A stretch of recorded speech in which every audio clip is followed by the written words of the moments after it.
Assalamu alaikum students, my name is Mohammad Awais Sadiq and I am going to teach you class 10 mathematics. Students last lecture में हमने exercise 5.1 complete की थी and then हमने next topic start किया था properties of union and intersection, जिसमें जो पहली प्रॉपर्टी थी कॉम्यूटेटिव प्रॉपर्टी ऑफ यूनियन उसका हमने प्रूफ किया था और एक एग्जांपल की थी। आज के लेक्चर में जो नेक्स्ट प्रॉपर्टी है कॉम्यूटेटिव प्रॉपर्टी ऑफ इंटरसेक्शन, हम उसको करेंगे और उसका प्रूफ करेंगे।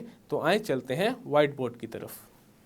लास्ट लेक्चर में हमने एक्सरसाइज 5.1 कंप्लीट की थी एंड देन हमने नेक्स्ट टॉपिक स्टार्ट किया था properties of union and intersection का, जिसमें हमने जो पहली प्रॉपर्टी थी कॉम्यूटेटिव प्रॉपर्टी ऑफ यूनियन उसकी डेफिनेशन देखी थी एंड देन उसका प्रूफ किया था और फिर वेरिफिकेशन के लिए एक एग्जांपल भी की थी।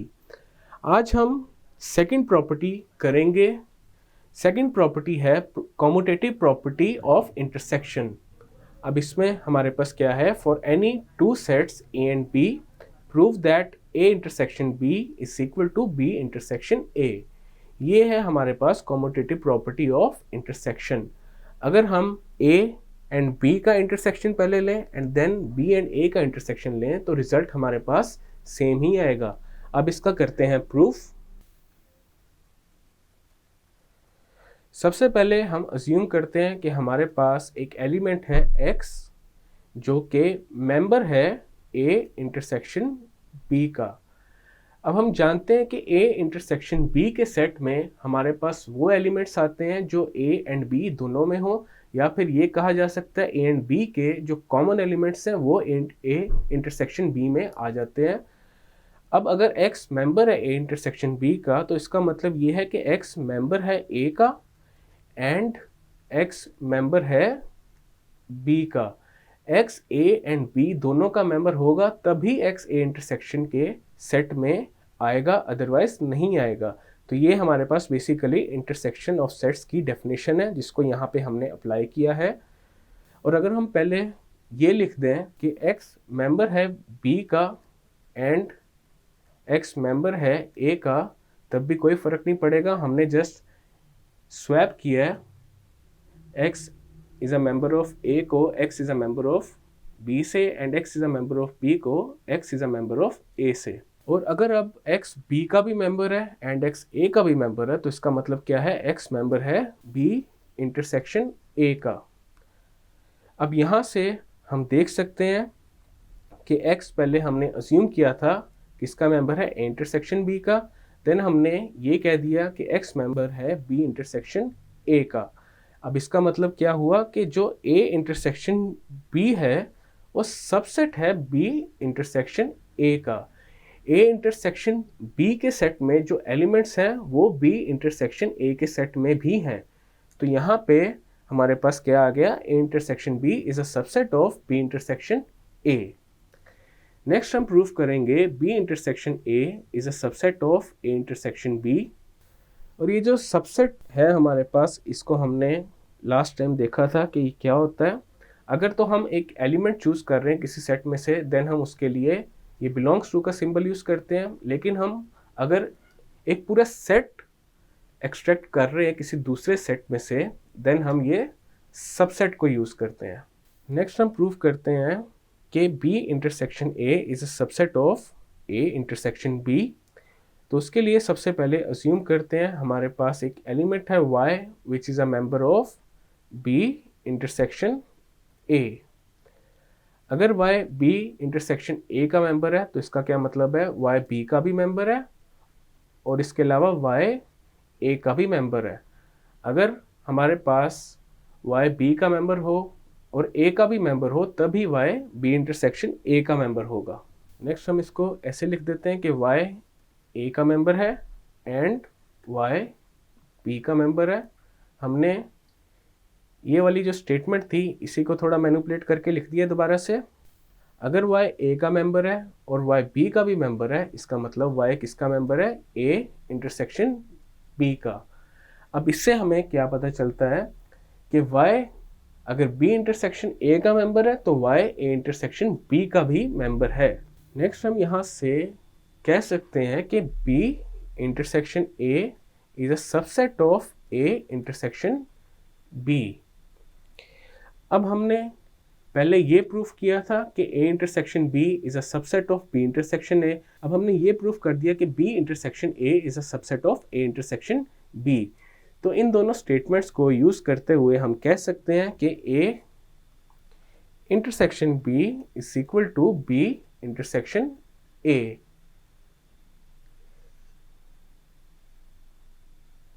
ये है हमारे पास कम्यूटेटिव प्रॉपर्टी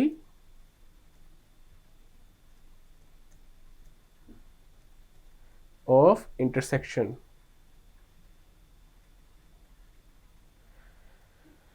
हमने ऑलरेडी एक्सरसाइज 5.1 में इस तरह के क्वेश्चंस किए हुए हैं जिसमें अगर दो सेट्स हैं x एंड y, तो x इंटरसेक्शन y हमारे पास सेम होता था y इंटरसेक्शन x के। अब यहाँ पे जस्ट फॉर वेरिफिकेशन हम एक और एग्जांपल करते हैं। तो सबसे पहले अज्यूम करते हैं सेट A को 1 2 3 4 5 के इक्वल एंड सेट B हम अज्यूम कर लेते हैं 4 6। अब यहाँ पे सबसे पहले फाइंड करते हैं A इंटरसेक्शन B को। अब A इंटरसेक्शन B के सेट में वो एलिमेंट्स आएंगे जो A एंड B में कॉमन है। तो A एंड B में जो कॉमन एलिमेंट है वो सिर्फ 4 ही है और इसके अलावा कोई भी कॉमन एलिमेंट नहीं है। तो A इंटरसेक्शन B में हमारे पास क्या आ जाएगा 4। अब हम एक दफा फाइंड कर लेते हैं B इंटरसेक्शन A को। अब यहाँ पे अगेन देखा जा सकता है set B and set A में जो कॉमन एलिमेंट्स हैं वो क्या है 4 और इसके अलावा कोई ऐसा एलिमेंट नहीं है जो B एंड A में कॉमन आ रहा हो। तो B इंटरसेक्शन A के सेट में भी हमारे पास क्या आ रहा है 4। तो यहाँ पे ये वेरीफाई हो चुका है कि A इंटरसेक्शन B किसके इक्वल है, B इंटरसेक्शन A के इक्वल है। ये थी हमारे पास कम्यूटेटिव प्रॉपर्टी ऑफ इंटरसेक्शन।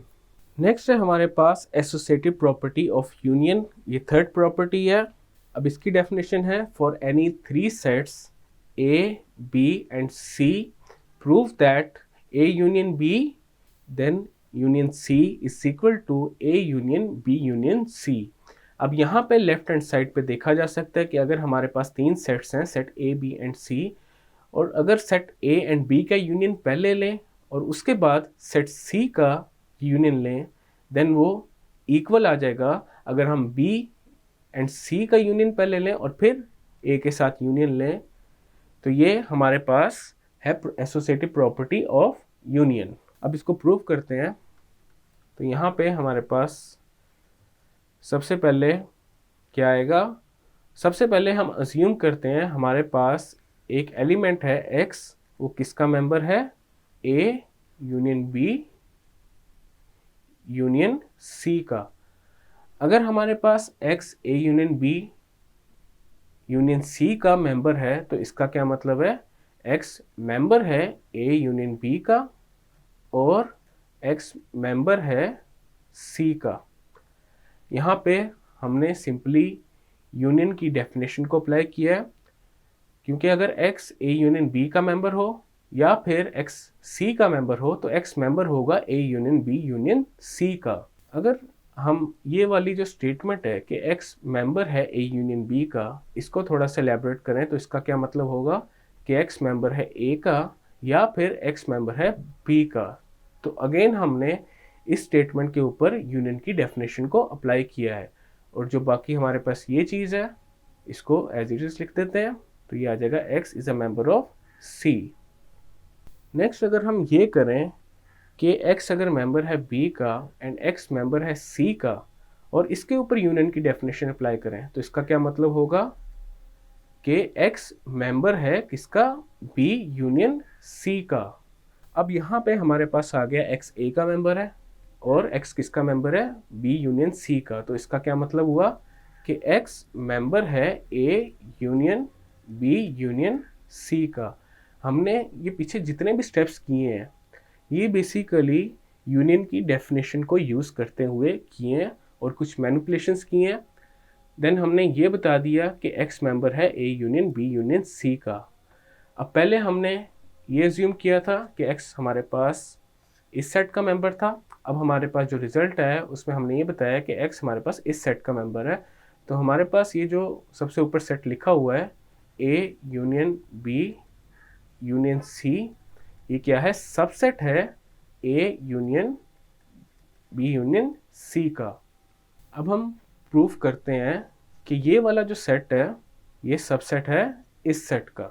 तो उसके लिए सबसे पहले अज्यूम कर लेते हैं एक element y which is a member of a union b union c। अगर y हमारे पास a union b union c का मेंबर है तो इसका मतलब क्या है? y या तो a का मेंबर है या फिर y मेंबर है b यूनियन c का, या फिर y दोनों का मेंबर भी हो सकता है। ये सिंपल एक यूनियन की डेफिनेशन है। देन हम क्या करेंगे, इसके ऊपर अगेन यूनियन की डेफिनेशन को अप्लाई करेंगे। तो ये आ जाएगा y is a member of a और y is a member of b और y is a member of c। अब यहाँ पे ये जो दो स्टेटमेंट्स हैं y is a member of a and y is a member of b, इसके ऊपर यूनियन की डेफिनेशन अप्लाई करेंगे तो ये आ जाएगा y is a member of a union b। और यहाँ पे नेक्स्ट हमारे पास क्या आ जाएगा, और y is a member of c। अब हम इन दोनों स्टेटमेंट्स को देख के कह सकते हैं कि y हमारे पास किसका मेंबर है?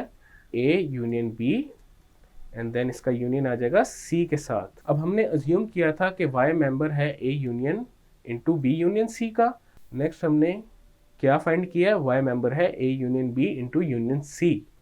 तो यहाँ पे हम कह सकते हैं कि जो a union into b union c है वो सबसेट है a union b union c का। और पहले हमने ये फाइंड किया था कि a union b into union c subset है a union into b union c का। तो हमारे पास जो रिजल्ट है वो क्या आएगा? a union b into union c, ये किसके इक्वल आ जाएगा? a union into b union c के इक्वल आ गया। तो ये है हमारे पास एसोसिएटिव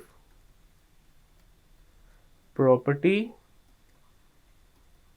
ऑफ यूनियन। अब एक एग्जांपल करते हैं ताकि हम इस प्रॉपर्टी को वेरीफाई कर सकें। तो उसके लिए सबसे पहले तीन सेट्स को अज्यूम कर लेते हैं। लेट्स से सेट ए है हमारे पास 1 2, set B is 1 2 3 and set C है हमारे पास 4 एंड 5। अब सबसे पहले हम फाइंड करते हैं A union B into union C को। तो इसमें ए यूनियन बी में हमारे पास जो सेट बनेगा उसमें कौन से एलिमेंट्स आएंगे? जो ए में होंगे या फिर बी में होंगे या फिर दोनों में होंगे। तो यहाँ पे आ जाएगा 1 2 3। तो ये आ गया हमारे पास ए यूनियन बी। अब इसका यूनियन लेंगे सी के साथ। अब जब ए यूनियन बी का यूनियन लेंगे सी के साथ तो हमारे पास क्या आ जाएगा? 1 2 3 4 5। ये आ गया हमारे पास A union B into union C. अब हम फाइंड करते हैं A union B union C को। तो इसमें सबसे पहले हमारे पास क्या आएगा? B union C. अब बी एंड सी का जो यूनियन है उसमें हमारे पास वो एलिमेंट्स आ जाएंगे जो या तो बी में होंगे या फिर सी में या फिर दोनों में। तो यहाँ पे आ जाएगा 1 2 3 4 5। अब हम बी यूनियन सी का यूनियन लेंगे ए के साथ। तो जब इसका ए के साथ यूनियन लेंगे तो हमारे पास क्या आ जाएगा? 1 2 3 4 5। तो ये अब देखा जा सकता है कि एसोसिएटिव प्रॉपर्टी ऑफ यूनियन यहाँ पे वेरीफाई हो रही है। A union B into union C is equal to A union into B union C. तो यहाँ पे हमने with the help of an example associative property of union verify कर ली है। और ये है हमारे पास associative property of union. Students, आज के लेक्चर में हमने properties of union and intersection के टॉपिक में जो सेकंड प्रॉपर्टी है commutative property of intersection and जो थर्ड प्रॉपर्टी है एसोसिएटिव प्रॉपर्टी ऑफ यूनियन, इनको डिस्कस किया था, इनके प्रूफ्स किए थे और एग्जाम्पल्स की थी। नेक्स्ट लेक्चर में हम लोग नेक्स्ट प्रॉपर्टी जो हमारी है एसोसिएटिव प्रॉपर्टी ऑफ इंटरसेक्शन उससे कंटिन्यू करेंगे। मैं उम्मीद करता हूँ आपको आज का लेक्चर समझ आया होगा। मिलते हैं अगले लेक्चर में।